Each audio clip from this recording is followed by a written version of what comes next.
ಇವತ್ತು ಲೋಕಸಭಾ ಚುನಾವಣೆ ನಡೀತಾ ಇರೋದು ಪ್ರಜಾಪ್ರಭುತ್ವ ಉಳಿವಿಗೆ ಒಂದು ದಿಟ್ಟ ಹೆಜ್ಜೆ. ಇಡೀ ಶಿವಮೊಗ್ಗ ಲೋಕಸಭಾ ಕ್ಷೇತ್ರದಲ್ಲಿ ನಿರೀಕ್ಷೆಗೆ ಮೀರಿ ನನಗೆ ಬೆಂಬಲ ಸಿಗ್ತಾ ಇರೋದು ತುಂಬಾ ಸಂತೋಷ. ಕಾಂಗ್ರೆಸ್ ಪಕ್ಷದಿಂದ ಯಾವುದೇ ಕಾರಣಕ್ಕೂ ಗೀತಾ ಶಿವರಾಜ್ ಕುಮಾರ್ ಗೆಲ್ಲಲ್ಲ, ರಾಘವೇಂದ್ರ ಬಿಜೆಪಿ ಕ್ಯಾಂಡಿಡೇಟ್ ವೋಟ್ ಕೊಡಕ್ ಮನಸ್ಸಿಲ್ಲ, ನೀವು ಸಿದ್ಧಾಂತದ ಮೇಲೆ ಹೊರಟಿದ್ದೀರಿ ಅಂತ ನಿಮ್ಗೆ ವೋಟ್ ಕೊಡ್ತೀವಿ ಅಂತ ಕಾಂಗ್ರೆಸ್ನವ್ರು ಹೇಳ್ತಿದ್ದಾರೆ.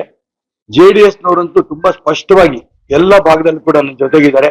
ಭಾರತೀಯ ಜನತಾ ಪಾರ್ಟಿ 70%ಗೂ ಹೆಚ್ಚಿಗೆ ಕಾರ್ಯಕರ್ತರು ಮತದಾರರು ನನ್ನ ಜೊತೆಗಿದ್ದಾರೆ.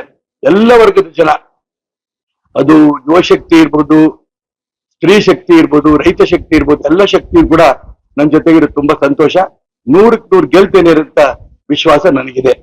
ಈ ಮಧ್ಯೆ ಒಂದು ನೀಚ ಕೆಲಸವನ್ನ ಬಿಜೆಪಿ ಅಭ್ಯರ್ಥಿಯಾದ ರಾಘವೇಂದ್ರ ಅವ್ರ ಕಡೆಯಿಂದ ಮಾಡ್ತಾ ಇದ್ದಾರೆ. ಅವರು ನಾನು ಅವ್ರ ಪರವಾಗಿ ಪ್ರಚಾರ ಮಾಡಿದ್ದೀನಿ ಅನ್ನಂತ ಯಾವುದೋ ಹಳೆ ಕ್ಯಾಸೆಟ್ ಇಟ್ಕೊಂಡು ಅದನ್ನ ಅಪಪ್ರಚಾರ ಮಾಡ್ತಿರ್ತೀರಾ. ಇಷ್ಟು ನೀಚ ಮಟ್ಟಕ್ಕೆ ಅವ್ರು ಇಳಿತಾರೆ ಅಂತ ನಾನು ಅನ್ಕೊಂಡಿರ್ಲಿಲ್ಲ. ಸೋಲು ಅವ್ರಿಗೆ ಗ್ಯಾರಂಟಿ ಆದ ತಕ್ಷಣ ಈ ದಿಕ್ಕಲ್ಲಿ ಪ್ರಯತ್ನ ನಡೆಸ್ತಾ ಇದ್ದಾರೆ. ನಾನು ಯಾವುದೇ ಕಾರಣಕ್ಕೂ ಕೂಡ ಚುನಾವಣೆಯಿಂದ ವಾಪಸ್ ಹೋಗೋ ಪ್ರಶ್ನೆ ಇಲ್ಲ. ಜನ ನನ್ನನ್ನ ಲೋಕಸಭಾ ಸದಸ್ಯರಾಗಿ ಮಾಡಬೇಕು ಅಂತ ತೀರ್ಮಾನ ಮಾಡಿ ಮತದಾನಕ್ಕೆ ತಯಾರಾಗ್ತಿರೋಂಥ ಸಂದರ್ಭದಲ್ಲಿ ಈ ರೀತಿ ಅಪಪ್ರಚಾರಗಳು ಸಾಕಷ್ಟು ನಡೀತಾ ಇದೆ. ನಾನು ಚುನಾವಣೆ ನಿಂತಿದ್ದೀನಿ.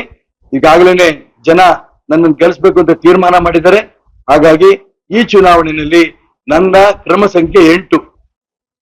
ಚುನಾವಣಾ ಚಿಹ್ನೆ ಕಬ್ಬು ಹಿಡಿದರಂತ ರೈತನ ವೋಟ್ ಕೊಟ್ಟು ನನ್ನ ಗೆಲ್ಲಿಸ್ತೀರಿ ಅಂತ ವಿಶ್ವಾಸ ನಡೆದಿದೆ.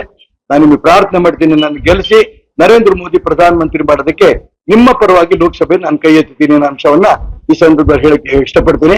ಎಲ್ರಿಗೂ ನಮಸ್ಕಾರ.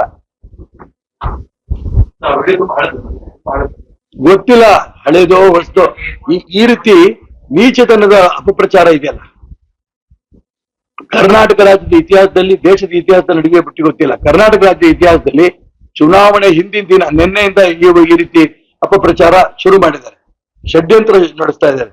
ಬಿಜೆಪಿ ಅಭ್ಯರ್ಥಿ ಸೋಲ್ತೀನಿ ಅಂತ ಗೊತ್ತಾದ ತಕ್ಷಣ ಯಾವುದೋ ಹಳೆ ಕ್ಯಾಸೆಟ್ ಇಟ್ಕೊಂಡು ನಾನು ಅವ್ರ ಪರವಾಗಿ ಮಾತಾಡಿದ್ದು ಮಾಡ್ತಿದ್ದಾರೆ. ನಾನು ತುಂಬಾ ಸ್ಪಷ್ಟವಾಗಿ ಹೇಳ್ತೀನಿ, ಇಷ್ಟು ನೀಚತನದ ರಾಜಕೀಯ ಷಡ್ಯಂತ್ರವನ್ನು ಮಾಡಿದ್ದನ್ನ ಜನ ಗಮನಿಸಿದರೆ, ಜನ ಅವರಿಗೆ ಸೋಲಿನ ಪಾಠ ಕಲಿಸ್ತಾರೆ.